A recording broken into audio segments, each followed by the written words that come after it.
So before I get into showing what's going on with the vehicle, I want to run through what happened under the conditions, and at the end I'm going to get into a little bit of a review of the vehicle so far.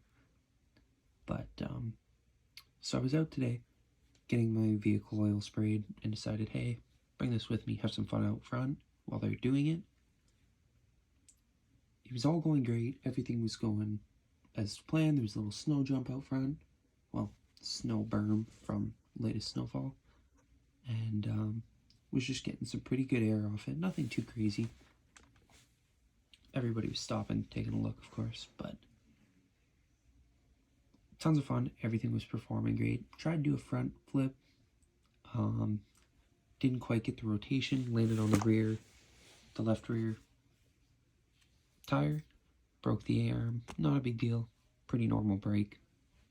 Didn't think anything of it, shut everything down, tried to look for the hinge pin that had flown out, couldn't find it, ordered 2 parts, drove, got them, came back, did the repair on the vehicle, went to take it outside, and all of a sudden it did what's happening in the video. I know it's very terrible video quality. I missed most of the shots, but hopefully you can get an idea of what's going on. Off camera, I've tried taking everything out of the receiver except for the ESC. Servo, everything, because it was just replaced. I didn't want the servo to be an interference. I've had where there's a dead short in the servo before. Caused the receiver to go. Thought maybe that the same thing happened. Not the case. The only wire that I had to leave plugged in was the telemetry for the, I'm assuming it's the motor temp sensor. If you don't have it in, your receiver blinks red. So, plug that in. Was trying it out, and without the telemetry wire in, it goes into like a limp mode, and it wouldn't shut off there, but it also never gave me full power. So, I don't know if that makes a difference as to what's going on, but with that telemetry wire plugged in, it progressively got worse and worse to the end where I just had to punch the throttle and it would shut down. But, yeah, just watch the video and make the decision for yourself. I'm pretty sure it's an ESC though, which is what it should be. Brand new XRT.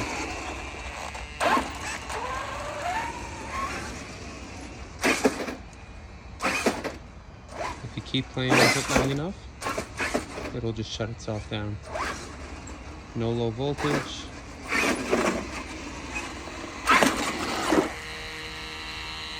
I'm gonna set it down for a second. Seems to be when it goes faster.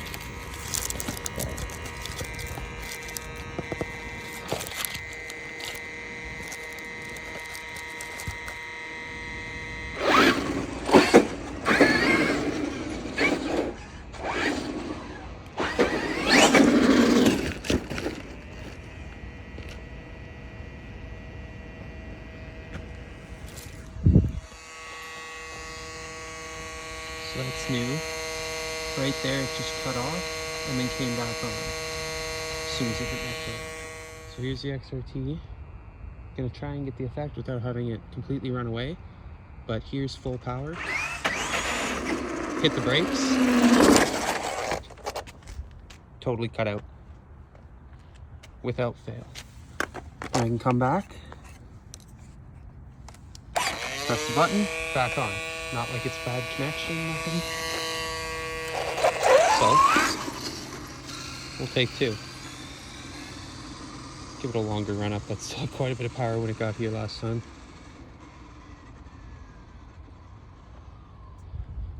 Make sure we're going straight. Oh, curb that time, but same result. So in playing around, I figured out that it's got to be something to do with the braking that's causing it to cut out.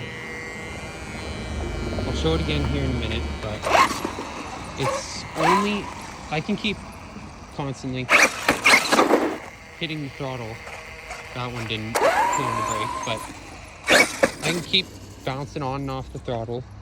Sorry, trying to do this with one hand here.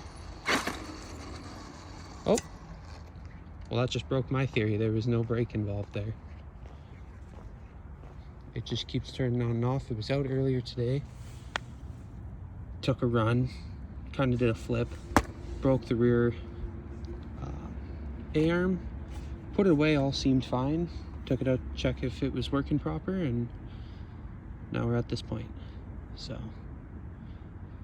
definitely be covered under warranty. I can't see why it wouldn't, but just something to be aware of with these vehicles. I did have once where it turned on.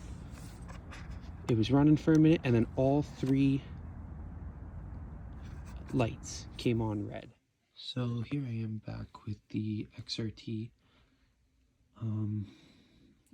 Really a little upsetting.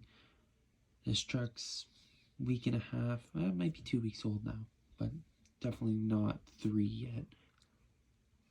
And it hasn't been beat too hard. It's been beat up, but not crazy. And this is just some of the stuff that's gone wrong. I didn't want to believe that plastic gears came in this servo on such a big truck. This is a big, heavy truck. This is just cheap. So now it has the high torque ball bearing servo in there with metal gears. And it seems great for the little bit I got to run it earlier. The motor, like the speed controller, just keeps shutting down. It's not like it goes into thermal cutout. It's not like it tries to go into low voltage. It just cuts out. So that's the biggest issue. I mean, control arms, of course, they break. That's one thing that, and it landed in a funny way earlier. I don't fault the truck at all. I'm a little concerned. I did blow out the whole one side of the truck for shocks, just the pistons, and that kind of concerns me. It did have quite a bit of snow built up in there that day, so I'm hoping just the extra weight caused the pistons to go. I rebuilt all 4 shocks with different pistons, hoping that they'll be a little stronger. And then I put 70 weight in the front, 90 in the rear to really stiffen up the ride for those big jumps, which also could cause those pistons to blow even easier, but I'm hoping it won't. The drive shaft, this one's not too bad. It's a little bit bent, easily can get bent back. I just bought a second one as a spare. Wing mount's a given on this thing. RPM's gonna have to come out with one fairly soon. Otherwise, I'm just going to put the X-Max bumper on and forget about the wing until one comes available. I did crack a rim. I don't know how it happened. I've seen one other person who broke it. I did more extreme jumps than they did, and it broke. Not a big deal. These Proline ones are gorgeous, and they're beadlock. They run a lot better. Surprisingly not as well on the street. They slide around way too much on the street, but off-road, they're fantastic. So for the ESC, I guarantee it'll be warranted by Traxxas. It is what it is, you know, sometimes there's bad ones. If I cannot get it tomorrow, I will probably end up swapping it out for a Max 8, because everybody that I've seen recommends the Max 8 over the Valenian one anyways. If they can get me a Valenian one, I will put it back in and see what happens. But very sad, because this car was amazing, it was doing great, but hopefully this is quick and get it back up and running. But just for I know it's $1,000 in the US, but here in Canada it was $13.50. Most places sell for $14. That's a lot of money to put into an RC vehicle. And from what I've heard and what I've seen, these speed controls are pretty garbage. I know Traxxas likes to try and make their own electronics, but even in my Max, amazing vehicles, but the ESC cogs quite a bit. I haven't had any serious problems with it cutting out yet, but it's just, you really need a reliable system in these if you're going to be selling them for the kind of money Traxxas is. They're always a little bit above everybody because you pay for the name and everything, but I feel like they need a slightly more reputable motor speed control combo. But that's all for this. Like, comment, subscribe.